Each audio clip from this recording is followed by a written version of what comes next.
Puis une espèce de désespoir flottait chaque jour dans l'air que Joy respirait. Aller à l'école, c'était quasiment un luxe. Avoir des vêtements neufs, c'était juste un rêve. Avoir des ambitions, c'était risqué, parce que plus t'espères, plus t'es déçu. Mais même dans la pauvreté, Joy sortait du lot. Elle était belle, il n'y avait pas à dire. Son corps avait des belles courbes, comme si la nature avait pris son temps avec elle. Sa peau foncée, super lisse, brillait même sous le gros soleil du village, puis son visage frappait assez fort pour que les gens s'arrêtent en la regarder. Les femmes jasaient dans son dos. Les gars prenaient leur temps pour la dévorer des yeux. On disait souvent, si cette fille-là était née riche, elle dominerait le monde. Mais la beauté, ça paye pas le loyer. Ça met pas de bouffe sur la table. À 23 ans, Joy s'est fait une promesse. Elle allait jamais mourir pauvre. L'amour, la morale, la fierté, tout ça, pour elle, c'était pas à sa portée. Ce qu'elle voulait, c'était survivre. Son corps, avec ses belles courbes, avait l'air d'avoir été sculpté par la nature. Sa peau foncée rayonnait même sous le soleil qui frappait fort au village, puis son visage était tellement marquant que les inconnus s'arrêtaient juste pour la regarder. Les femmes chuchotaient à son sujet. Les gars restaient là, fascinés.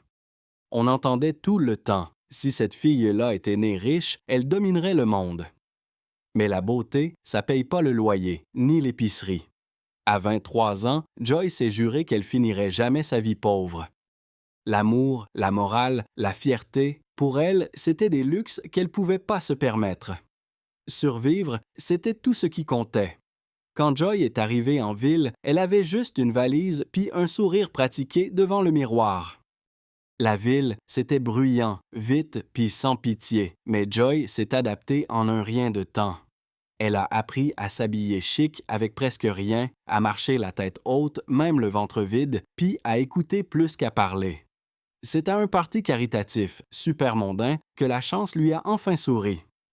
Ce soir-là, Joy avait mis une robe empruntée qui la mettait vraiment en valeur.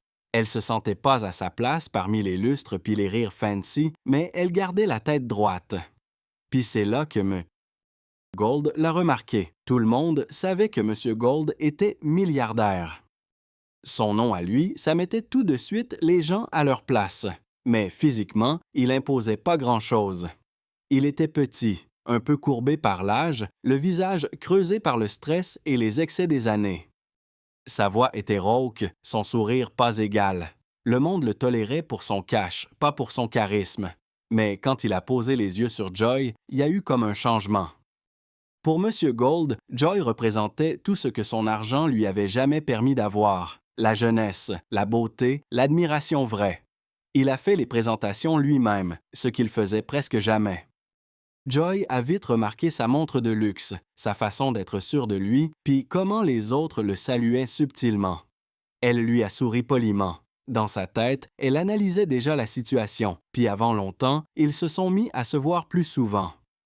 Soupaient dans des restos chics, chauffeurs privés, des cadeaux de designer que Joy avait juste vus sur des pubs avant ça. Monsieur Gold lui parlait franchement de sa solitude, puis des gens qui s'intéressaient juste à son argent, sans vraiment voir ce qu'il était. Joy écoutait, elle consolait, elle disait oui de la tête. 6 mois plus tard, Monsieur Gold lui a demandé sa main. La ville en revenait pas. « Qu'est-ce qu'elle lui trouve? » demandait un certain. « Son cash, » répondaient les autres. Joy entendait tout ça, mais ça lui faisait rien. Elle s'était pas mariée par amour, c'était juste pour s'en sortir. Le mariage était extravagant, les flashs crépitaient de partout, les bijoux brillaient fort. Joy est devenue Madame Gold, entrant officiellement dans une vie qu'elle pensait jamais pouvoir toucher. En s'installant dans le manoir, elle a vite compris, ce mariage-là, c'était juste une transaction. Monsieur Gold voulait une femme à montrer. Joy, elle voulait la richesse, la sécurité, la liberté, puis elle était prête à attendre autant de temps qu'il fallait. Le manoir était immense, mais vide. Joy pensait que le luxe allait rimer avec liberté, mais elle s'est retrouvée dans une cage dorée. Les murs étaient super hauts et blancs, les planchers brillaient, puis il y avait tout le temps une petite odeur de luxe dans l'air. Mais le silence pesait lourd, chaque pièce était froide. Monsieur Gold était rarement là. Il apparaissait juste pour le souper, souriait mal à l'aise, posait des questions qui ne l'intéressaient pas vraiment, puis après, il disparaissait dans son bureau ou sa pièce privée. Joy a vite compris qu'il n'avait pas besoin d'être accompagné. Lui, ce qu'il voulait, c'était de l'admiration. Quand ils étaient seuls, Joy le regardait bien.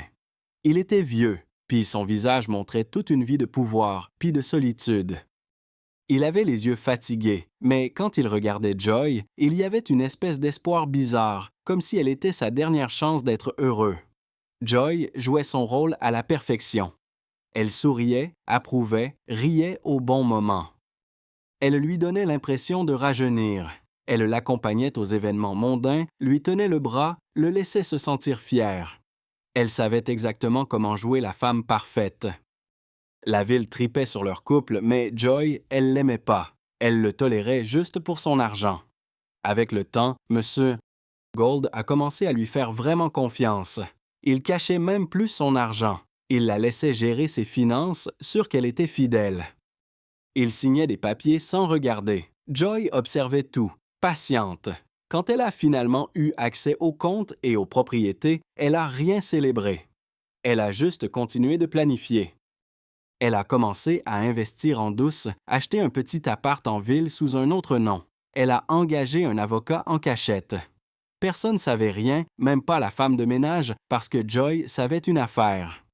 Si M. Gold découvrait ses plans, il n'hésiterait pas à la briser. Plus le temps passait, plus Joy en apprenait sur le monde des riches. Elle voyait comment les gars comme M. Gold vivaient, toujours entourés de gens qui souriaient juste pour avoir quelque chose. Elle a compris qu'elle n'était pas la première à profiter d'un riche. Et sûrement pas la dernière.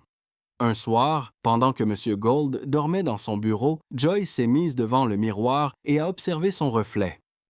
Elle a vu une femme qui avait survécu à la faim, qui avait fui la misère, puis qui était rendue dans le luxe.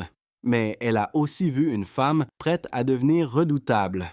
Joy savait que la prochaine étape devait être sans faille. Elle devait partir sans rien laisser derrière elle. Le matin du départ, il n'y avait rien de différent. Le manoir était tranquille. Le soleil se levait doucement, faisant de longues ombres dans le jardin. Joy s'est levée tôt, comme d'habitude. Elle a mis une robe simple, un peu de maquillage, puis elle a souri à M. Gold pendant qu'il prenait son café du matin. « Bonjour, mon amour », qu'il lui a dit doucement, la voix pleine d'émotion.